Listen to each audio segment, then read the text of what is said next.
Hi hello నమస్తే welcome to hit TV. నేను మీ శమ. ఈ రోజు మనతో పాటు ప్రముఖ ఆస్ట్రాలజిస్ట్ అలాగే లైఫ్ కోచ్ ఆర్బి సుధా గారు మనతో పాటు ఉన్నారు. వారిని అడిగి మరిన్ని విషయాలు తెలుసుకుందాం.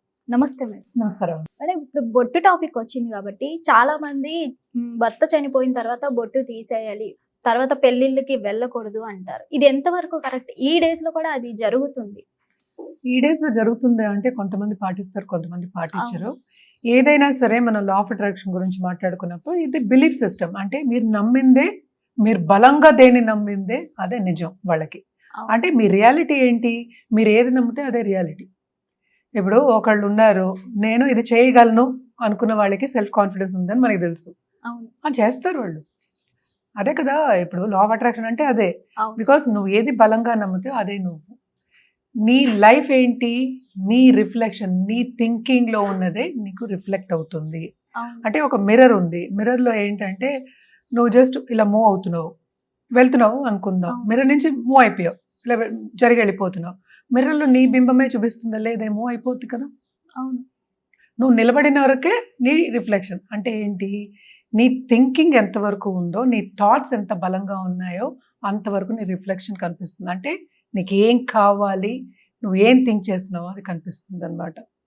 దాన్నే ర్యాస్ కూడా అంటారు అనమాట. అంటే రెటిక్యులర్ యాక్టివేటింగ్ సిస్టమ్ అంట. ఇప్పుడు సపోజ్ చాలా మంది ఏంటి, డబ్బు డబ్బు డబ్బు అనుకుంటారు. కొంతమంది ఏంటంటే I want to see butterflies అనుకుందాం. It's a simple example. I want butterflies butterflies అని థింక్ చేస్తూ ఉంటే అదే చూస్తుంది. దాని మీకే కళ్ళు వెళ్తుంది. పోనీ చీరలు అనుకుందాం. లేడీస్కి అందరికీ చీరలు అంటే చాలా ఇష్టం కదా. పట్టు చీరలు అంటే నాకు కంచివరం అంటే చాలా ఇష్టం. కంచివరం చీరలు, I want red sorry red sorry red, అదే కనిపిస్తుంది. సో మనం బొట్టు టాపిక్ వచ్చాం కనుక ఆల్రెడీ మనం తీసుకున్నాం. But this is a religious belief. మన సనాతన ధర్మంలో ఇది చెప్పారు. అంటే ఏంటి? ఇదివరకు మనం చూసాము అంటే చిన్నప్పుడే పెళ్ళిళ్ళు అయిపోయేవి. అంటే 5 ఏళ్లకే బుట్టలో తీసుకురావడం అనేది అందరికీ తెలుసు. తెలుగు సాంప్రదాయంలో ఉన్నది బుట్టలో పెళ్లి కూతుర్ని తీసుకొస్తారు. అది ఎప్పుడు? 5 ఏళ్ళప్పుడు కదా, చిన్నపిల్లలప్పుడు. ఎందుకు? పరిగెత్తుకుని వెళ్ళిపోతారు. వాళ్ళకి ఏం తెలుసు? పెళ్ళంటే తెలియదు, ఇంకోటి అంటే తెలియదు, ఏమీ తెలియదు. ఆ వయసులో పెళ్లి చేసేవాళ్ళు కనుక దాని మీద మేనమామ తీసుకొచ్చి, ఎందుకంటే మేనమామ దగ్గర ఎక్కువ ఇది ఉంటుంది. ఎందుకంటే అప్పుడు కానుపులు ఎక్కడయ్యేవి? తల్లుల ఇంట్లో, అంటే అమ్మమ్మ వాళ్ళ ఇంట్లో కానుపులు అయ్యేవి. సో వాళ్ళతో మెటర్నల్ సైడ్ ఎక్కువ ఉంటుంది కనుక ఆ సాంప్రదాయం అనేది వచ్చింది. ఇప్పుడు మనం చూసామంటే, రిఫ్లెక్ట్ చేసాము అంటే, సో బుట్టలో పెట్టి తీసుకురావడం అనేది, అప్పుడు ఎత్తి తీసుకురావడం అనేది ఈజీ.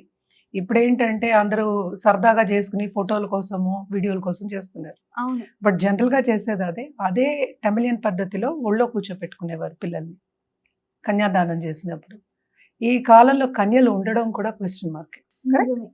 సో ఇప్పుడు బొట్టు టాపిక్ వచ్చినప్పుడు చాలా మంది బొట్టే పెట్టుకోవట్లే. నేను ఫారెన్లో ఉన్నాను, నేను ఎందుకు పెట్టుకోవాలని అడుగుతున్నారు. కరెక్ట్. సో సాంప్రదాయాలు అన్నీ మారిపోయాయి, బిలీఫ్ సిస్టమ్స్ అన్నీ మారిపోయాయి. సో ఎందుకు అప్పుడు బొట్టు పెట్టేవాళ్ళు? అసలు యాక్చువల్గా తల్లులు పెట్టేవాళ్ళు బొట్టు కదా పిల్లలకి.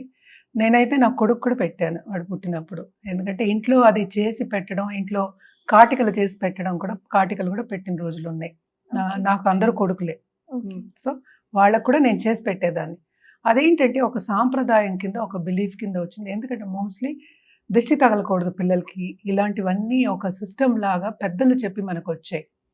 సో మనం ఇప్పుడు భర్త దగ్గరికి వస్తే, ఇప్పుడు చాలా మంది సినిమా యాక్టర్స్ కూడా వచ్చారు. కడవా చౌత్ ఎందుకు చేయాలి అనేది వచ్చింది. ఎందుకు? కరెక్టే కదా. ఇదివరకు అయితే ఇంట్లో ఆడవాళ్ళు కిచెన్కి పరిమితం, వంటింటికి, వంట చేయాలి, పిల్లల్ని కనాలి, వాళ్ళని చూసుకోవాలి, ఎవరంటే ఏం పడాలి, కొడితే పడాలి, తిడితే పడాలి, ఇవన్నీ ఉండేవి. ఈ కాలంలో ఎవరు పడుతున్నారు? ఎందుకని అలా వచ్చింది?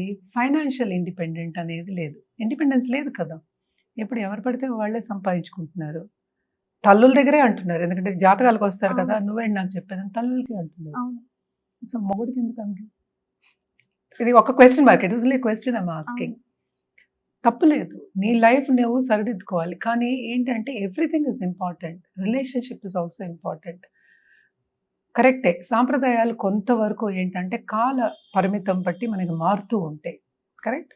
సో బొట్టు పెట్టుకోవడం అనేది ఏంటంటే ఇదివరకు నమ్మకం ఉండేది. ఎందుకంటే బొట్టు పెట్టుకోవాలి, ముత్తైదువులు అనేది ఒక నమ్మకం ఉండేది. తర్వాత వాళ్ళు వెళ్ళకూడదు, చాలా మూవీస్లో మనం చూసాం.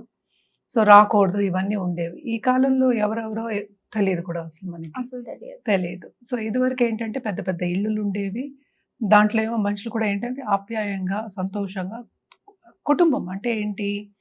జాయింట్ ఫ్యామిలీ అనుకుందాం. అలా ఉండేవారు కనుక ఒకళ్ళకొకళ్ళు చెప్పుకునేవారు. ఇప్పుడు అలాంటివన్నీ ఏమీ ఏం లేవు. లేదు. ఓకే.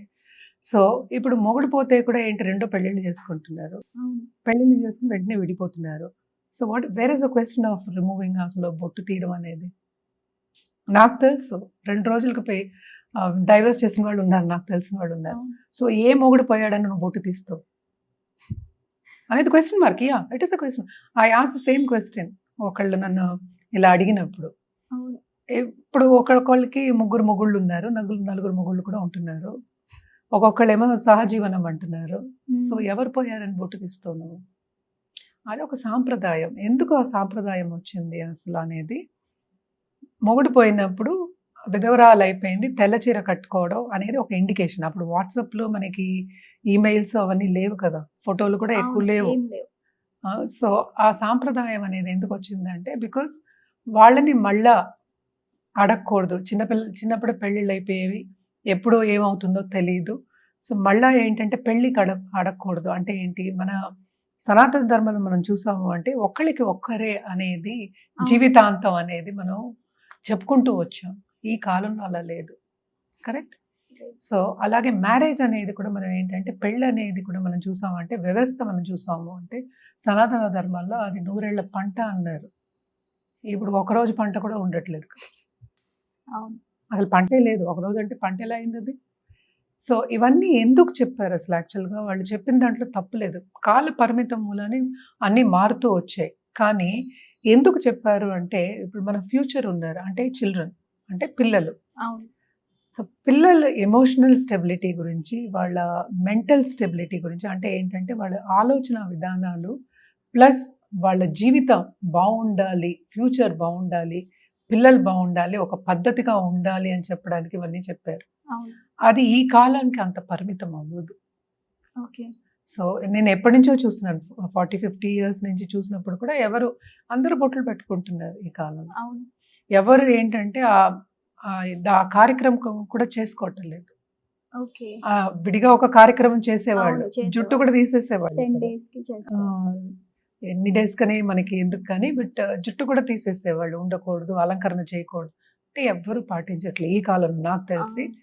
నా నా చుట్టుపక్కల ఉన్న వాళ్ళ గురించి నేను చెప్తున్నాను. ఓకే. నాకు తెలిసిన వాళ్ళ గురించి. మిగతా వాళ్ళు ఇట్ ఆల్ డిపెండ్స్. అంటే ఏంటి? ఎవరి ఫ్యామిలీని బట్టి వాళ్ళు చేసుకుంటూ ఉంటారు.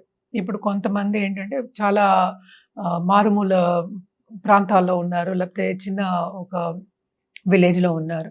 పాటిస్తారు. హ్మ్. సో మనం అందరికీ ఒకటే చెప్పలేము. కానీ బేసిక్‌గా ఇది నేను ఇందాక నుంచి చెప్పేదేంటంటే మనం ఎప్పుడు లా ఆఫ్ అట్రాక్షన్ గురించి మాట్లాడుకున్నప్పుడు ఏదైనా సరే అది బిలీఫ్ సిస్టమే. ఓకే. సో మనకున్న సాంప్రదాయాలు ఇంకో దానికి లేదు. ఇంకో రిలిజన్‌కి గాని, ఇంకో ప్రాంతానికి గాని లేవు.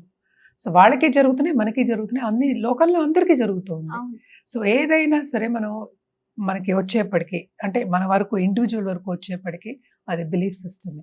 ఓకే. సో ఎప్పటికైనా సరే నేను ఇందాక చెప్పినట్టు తల్లులే పెట్టారు. పిల్ల హ్మ్. పుట్టిన తర్వాత వెంటనే తల్లులు పెడతారు. అవును. అలంకరణ చేసేది కూడా తల్లే. అవును. సో ఎందుకు ఆ సిస్టమ్ వచ్చిన దానికి అనేది నేను ఎక్స్‌ప్లెయిన్ చేశాను. సో ఎవరిష్టం వాళ్ళది కానీ దీంట్లో ఎవరి బిలీఫ్ సిస్టమ్ వాళ్ళది గానీ, మనం ఒకళ్ళకి చెప్పే అంత ఇది లేదనమాట. ఎవరి లైఫ్ వాళ్ళది. సో వాళ్ళ వాళ్ళ థాట్ ప్రాసెస్ బట్టి వాళ్ళ లైఫ్ కూడా జరుగుతూ ఉంటుంది. సో అన్నీ మనకి ఇప్పుడు ఎవ్రీథింగ్ హస్ బికమ్ సిటీ. అంతే. అన్నీ. ఇప్పుడు విలేజెస్ కూడా సిటీస్ లాగే ఉన్నాయి. టౌన్స్‌లా ఉంది. సో ఎవరు పాటిస్తున్నారు, ఎవరు పాటించలేదు అనేది అసలు తప్పు మనం మాట్లాడుకోకూడదు. అంటే వాళ్ళిష్టం. ఎవరిష్టం అవును. వాళ్ళది. ఎవరి సాంప్రదాయాలు వాళ్ళవి. ఇప్పుడు మనం ఆంధ్రాలో ఉన్నాం, లేకపోతే తెలంగాణలో ఉన్నాం అంటే అందరికీ ఒకే సాంప్రదాయం ఉండదు కదా! ఉండదు. బిలీఫ్ సిస్టమ్ కూడా డిఫరెంట్ ఉంటుంది. సో దాన్ని బట్టే ఏదైనా జరుగుతుంది. దాన్ని బట్టే లైఫ్ కూడా ఉంటుందన్నమాట. సో చూసారు కదా లా ఆఫ్ అట్రాక్షన్ కోసం ఎన్ని వివరాలు మనకి తెలియజేశారో. సో మరిన్ని వివరాలతో మళ్ళీ కలుద్దాం. Stay tune to hit TV.